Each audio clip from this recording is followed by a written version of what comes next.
तो स्टार्ट करते हैं एक तरफ से। सबसे पहले अगर मैं बात करूं, पेपर सॉल्व करने के दो सिंपल तरीके हैं। या तो आप सीक्वेंस में पेपर सॉल्व कर दीजिए।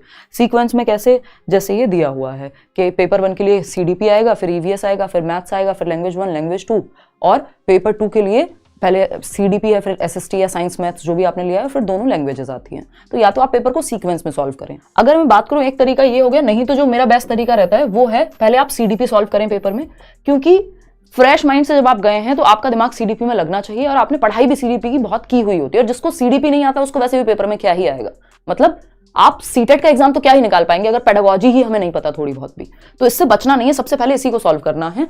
और वही अगेन, और 30-30 मिनट के 5 स्लॉट बना के रखने हैं, चाहे पेपर 1 हो पेपर 2 हो, है ना। 30 मिनट्स 5 स्लॉट, क्योंकि 150 मिनट हो जाएंगे भाई, 3 पंजे 15, ठीक।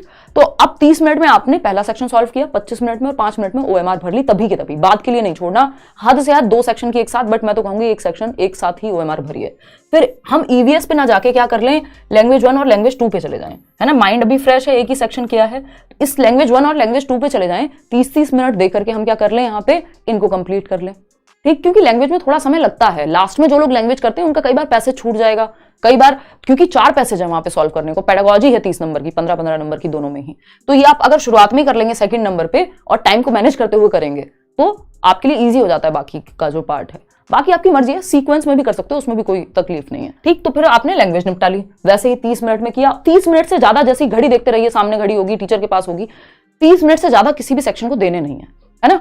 30 मिनट से ज्यादा नहीं देने। अगर मान लीजिए मैथ्स में समय लगता है, अगर आपने ये जल्दी जल्दी कर लिया लैंग्वेज 1, लैंग्वेज 2, CDP, तो जो समय बचा होगा वो मैथ्स और EVS को काम आ जाएगा, क्योंकि EVS में भी 2-4 क्वेश्चन होते हैं सॉल्व करने के लायक, या SST और साइंस में काम आ जाएगा, ठीक है ना। तो अगर हम बात करें तो वो बचा हुआ समय वहां लगा दीजिए, लेकिन समय एक्सीड नहीं करना, एक सेक्शन को 30 मिनट से ज्यादा देने ही नहीं है, नहीं तो पेपर छूटेगा फिर। तो फिर अगर हम देखें, फिर आते हैं हम किस पे, EVS सॉल्व कर लो, फिर इसके बाद जो 4th है, लास्ट में मैथ्स करो, है ना, लास्ट में मैथ्स करो, सिंपल। 15 नंबर की पेडागोजी सारे सब्जेक्ट्स में है, तो पेडागोजिकल क्वेश्चंस तो छोड़ना ही नहीं है, ऐसा नहीं करना कोई भी सेक्शन छोड़ दें हम, ठीक।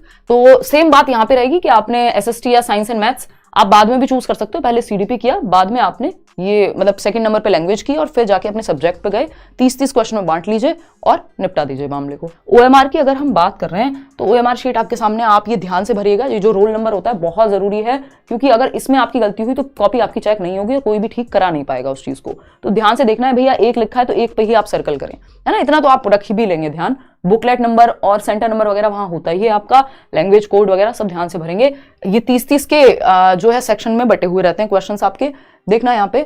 अगर हम बात करें क्वेश्चन नंबर 1 की, अगर हम बात करें क्वेश्चन नंबर 1 की, तो 1 to 30 ये बिल्कुल सीटेट वाली OMR शीट है, मैं आपको टेलीग्राम पे शेयर कर चुकी हूँ। वो SSC वाली मत भरने बैठ जाना, उसके गोले छोटे होते हैं और अलग हिसाब होता है उसका, है ना। तो 1 से 30 तक एक सेक्शन, ठीक है। दूसरा देख रहे हो सेक्शन 60 पे खत्म होगा, फिर 90 पे, फिर 120 पे, फिर 150 पे। पेपर में भी 5 सेक्शन बने हुए हैं 30-30 क्वेश्चन के, तो इनको ऐसे ही साथ के साथ करते जाओ, एक साथ OMR शीट मत भरिएगा, या तो छूटती है या गलती अगर एक क्वेश्चन में हुई, आपने 30 में भर दिया था, 3 सही लगाना था, आपने चौथे पे आंसर मार्क कर दिया था, अब आगे तक की गलती आपकी, पूरा पेपर इधर उधर हो जाएगा, ठीक। अगर हम लैंग्वेज की बात करें तो इस बार प्रॉपर इन्होंने कहा हुआ है, पहले तो एडमिट कार्ड में देखिए लैंग्वेज 1, लैंग्वेज 2 कौन सी दी हुई है आपने।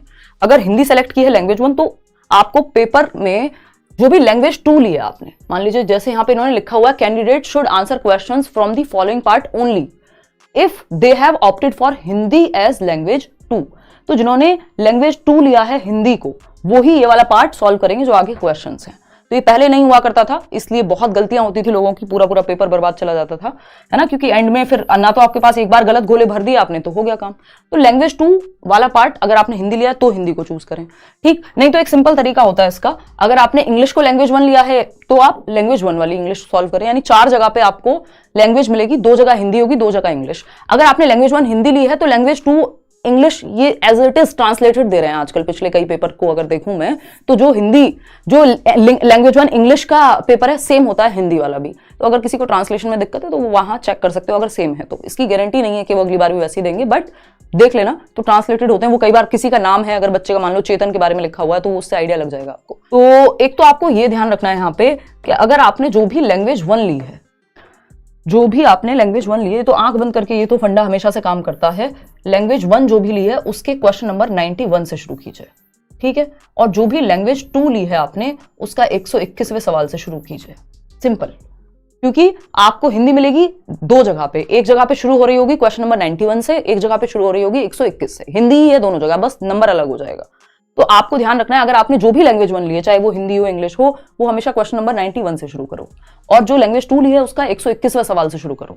सिंपल बात, कोई दिक्कत इसमें नहीं होनी चाहिए, ठीक है ना। वापस कैसे आएंगे, उस दिन सब बंद है 22 को, तो आप पहले का टिकट देख लो, अगर शाम को ही आपको मिल जाए तो, है ना। अयोध्या वाला जो केस है, मतलब जो क्या कह रहे हैं उसको, प्राण प्रतिष्ठा का जो प्रोग्राम है, तो आप उससे पहले ही अपना शाम का टिकट करा लो, या अगले दिन का अगर आपका टिकट होगा तो पहुंच ही जाओगे यार शहर में, तो आसपास, और ज्यादा दूर थोड़ी होगा सेंटर आपका। अगर है भी तो भी पहले से प्लानिंग करके चलो कि भाई उस दिन ये होगा, और थोड़ा बहुत पैदल चलना पड़ जाए, चल लेना यार, क्या ही दिक्कत है ना।